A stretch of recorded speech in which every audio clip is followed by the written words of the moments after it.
SIP instalment പല മാസങ്ങളിലും നമ്മൾ മിസ് ചെയ്യാറുണ്ട് അല്ലെ? ഇതിന്റെ ഒരു റീസൺ എന്ന് പറഞ്ഞു കഴിഞ്ഞാൽ നമ്മൾ മറന്നു പോകുന്നുണ്ടായിരിക്കാം, അല്ലെങ്കിൽ നമ്മുടെ കയ്യിൽ ആ സമയത്ത് വരുന്നൊരു ഫണ്ടിന്റെ ഷോർട്ടേജ് കൊണ്ടായിരിക്കാം. ഇങ്ങനെ വരുമ്പോൾ 3 പ്രശ്നങ്ങളാണുള്ളത്. ഒന്ന്, ബാങ്കിന്റെ ഭാഗത്തുനിന്ന് വരുന്ന ECS ബൗൺസ് ചാർജ്. പല ബാങ്ക്സും 500 റുപ്പീസ് വരെയൊക്കെയാണ് ചാർജ് ചെയ്യുന്നത്.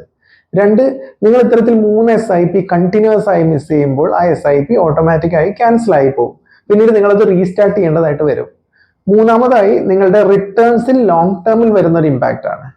ഇവിടെ നമ്മൾ ഫസ്റ്റ് സെനാരിയോ എടുത്ത് നോക്കിക്കഴിഞ്ഞാൽ 2004 തുടങ്ങി 2024 വരെ റൺ ചെയ്ത HDFC ഫ്ലെക്സി ക്യാപ് ഫണ്ടിൽ ചെയ്തിരിക്കുന്ന 10,000 റുപ്പീസിൻ്റെ ഒരു SIP ആണ്.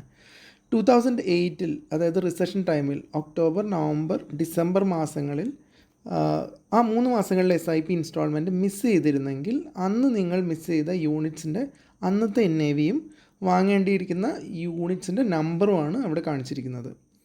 2024 ഡിസംബർ 5 അതായത് ആ ഒരു SIP എൻഡ് ആവുന്നൊരു സമയത്ത് ഒരു കാൽക്കുലേഷൻ അനുസരിച്ച് 2008 നിങ്ങൾക്ക് മിസ്സായ യൂണിറ്റ്സിൻ്റെ ഇന്നത്തെ യൂണിറ്റ് പ്രൈസ് കൊണ്ട് മൾട്ടിപ്ലൈ ചെയ്യുമ്പോൾ കിട്ടുന്ന വാല്യൂ ആണ് 5.15 lakhs.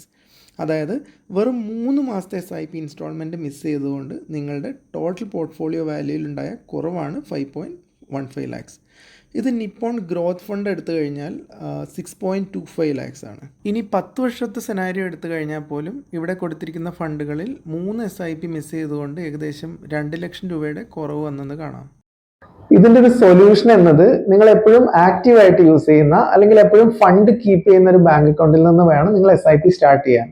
മാത്രമല്ല, നിങ്ങൾക്ക് ഫണ്ട് എപ്പോഴും അവൈലബിൾ ആയിട്ടുള്ള ഒരു ഡേറ്റ് വേണം നിങ്ങൾ SIPക്ക് വേണ്ടി ചൂസ് ചെയ്യാൻ.